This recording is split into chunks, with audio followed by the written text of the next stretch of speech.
Welcome back to the Tech Shack, to another low quality video. We got Dylan in the shack today with another unnecessary upgrade to one of these Hyte Y70 Touch, whatever. Now this is not going to be one of my normal in-depth upgrades, mainly because any video Dylan's in doesn't perform well, and that's because every time he does something, it's a case like this that is incredibly expensive and my audience usually doesn't watch. So hopefully he proves me wrong.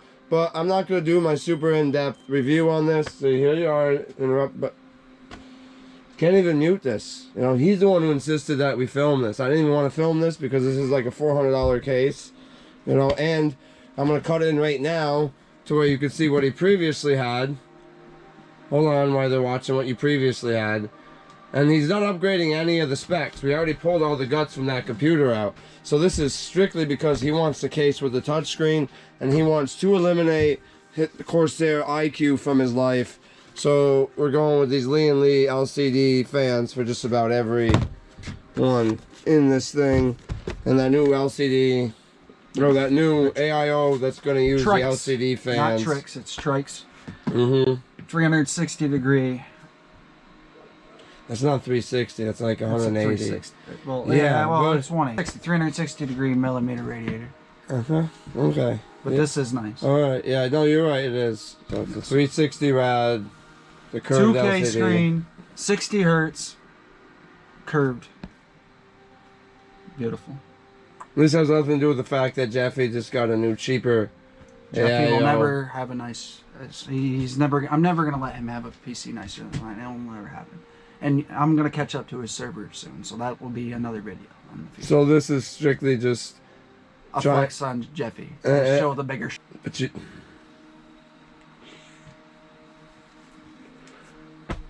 Alright, well...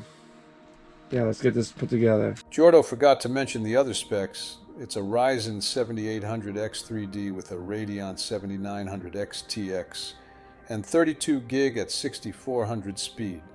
Alrighty, we got the TRYX Panoramic SE ARGB cooler, liquid cooler here.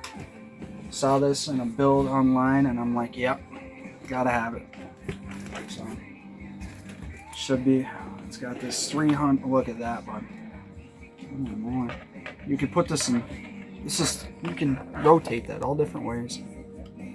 It's gonna be nice. Alright, so you took the fans off the AIO and you want to explain what you're doing? Yep, we got the Lian UNI fan SL wireless LCD 120s here.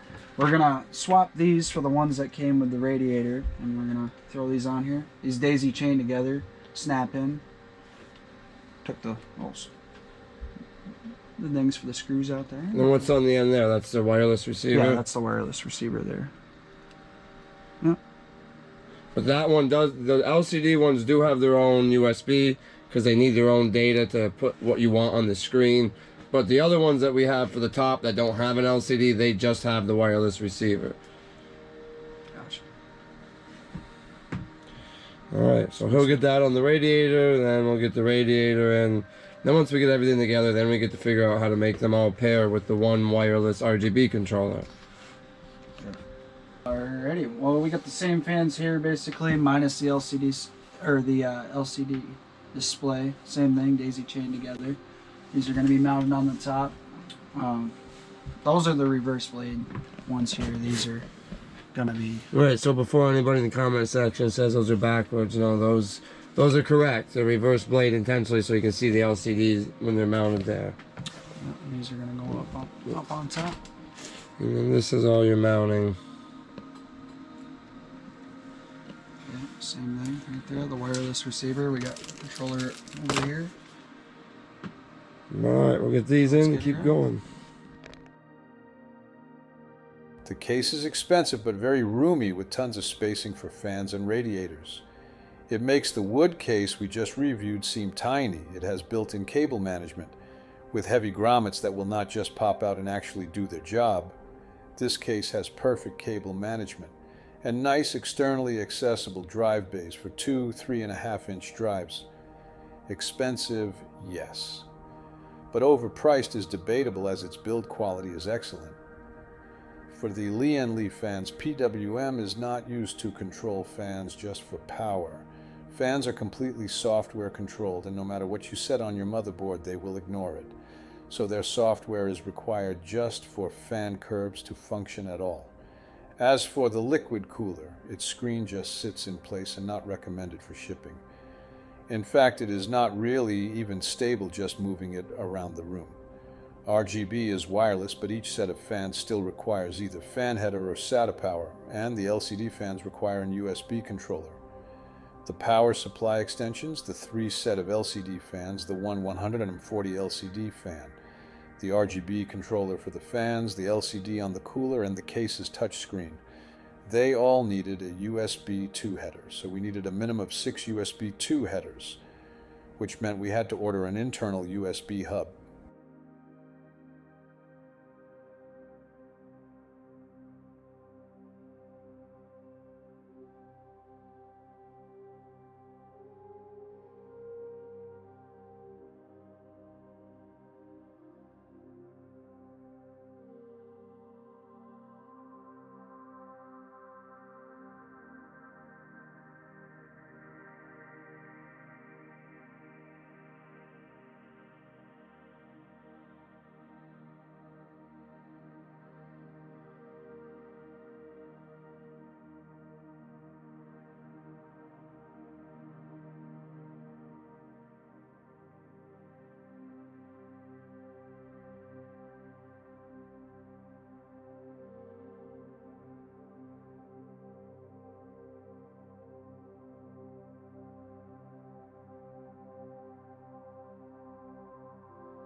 Alright, so it's actually been a few days. You've probably seen this in the background of one of my other videos. We couldn't finish this because we didn't have enough USB headers. He needed a total of 5 USB headers, USB 2 headers, for all the screens and everything there. Now all those screens daisy chained together can just run off of one USB 2 header, but then you have this screen, then you have that screen, then you have the touch function for this, then you have the RGB controller for all the fans, and then you have the RGB controller for the streaming thing. But I was able to get everything unified down to like 2 softwares, the Lian Lee software and OpenRGB. And oh no, I'm sorry, we still have to use iCUE because this Corsair memory kit won't work with any other software. It is locked to Corsair. Nothing I can do. Shame on Corsair. Will let me get this to work with OpenRGB, despite the fact that my kit behind me will work with OpenRGB in my machine. So we still need iCUE, and he's not buying more RAM with the insane RAM prices now. Even if he doubled his RAM amount just to make it an upgrade, it costs more than he spent on this cooler, because RAM prices are over double what they were just a few months ago. So that's out of the question just for RGB. So unfortunately, we're stuck with iCUE.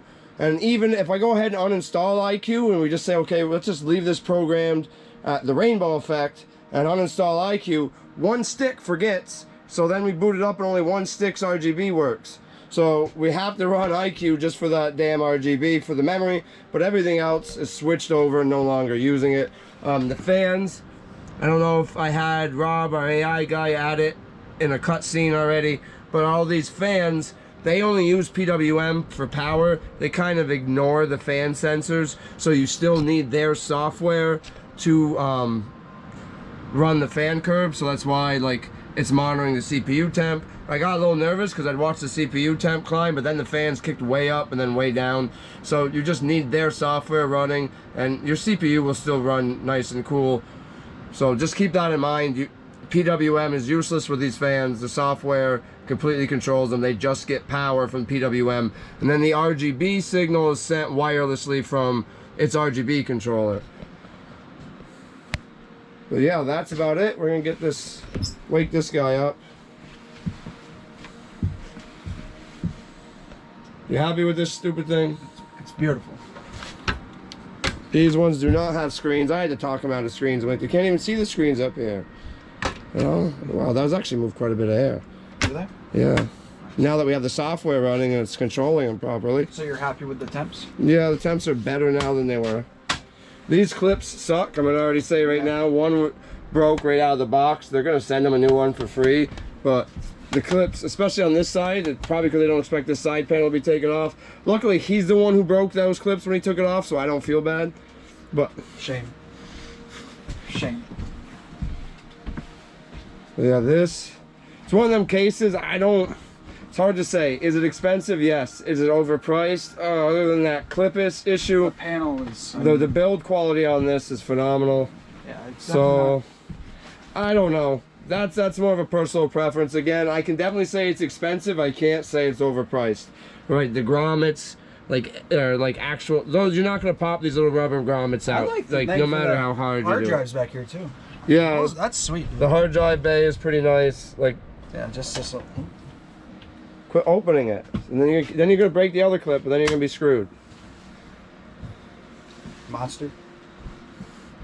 But yeah, I guess that is it for this low quality video. This wasn't really an in-depth review because I didn't even want to do this build.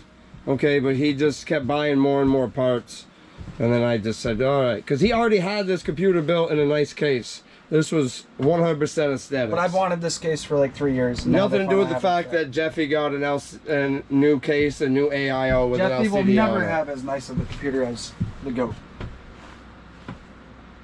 All right, but again, that is it for this low quality video. I'll see you guys in the next one.